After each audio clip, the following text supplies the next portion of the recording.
साताऱ्यात पावसाची संततधार सुरू आहे। कोयना धरणाच्या पाणीसाठ्यात प्रचंड मोठी वाढ झाली आहे। धरणात 19.11 टीएमसी पाणीसाठा असल्याची माहिती आहे। याचाच आढावा घेतलाय लोकशाही मराठीचे प्रतिनिधी इम्तियाज मुजावर यांनी। पाहूयात। सातारा जिल्ह्यामध्ये गेल्या 4 दिवसापासून सुरू असणाऱ्या मुसळधार पावसाने सातारा जिल्ह्यातील धरणातल्या पाणी पातळी वाढ झालेली आहे।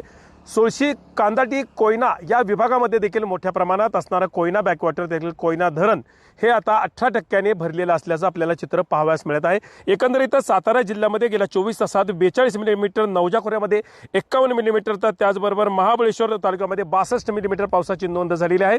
धोम धरणाची पाण्याची पातळी देखील वाढलेली आहे। त्याचबरोबर महू, हातगेकर, कनेर ह्या साताऱ्यातल्या असणाऱ्या मुख्य धरणाची पाणी पातळीमध्ये वाढ झालेली आहे। गेल्या 24 तासात मोठ्या प्रमाणात पावसाची नोंद देखील सातारा जिल्ह्यात झाली असून महाबळेश्वर तालुक्यामध्ये काही प्रमाणात जमीन खचण्याचे प्रकार देखील समोर आलेले आहेत। तर पाटण, त्याचबरोबर सोळशी, कांदाटी खोऱ्यात देखील काही गावाचा संपर्क देखील तुटलेला आहे। एकंदरीतच धरणाच्या पातळीमध्ये वाढ झाल्याने आणखीन दमदार पावसाची आवश्यकता असल्याचं देखील बोललं जात आहे। इम्तियाज मुजावर, लोकशाही मराठी, सातारा। लोकशाही मराठी, ऐका, पहा, जागरूक रहा।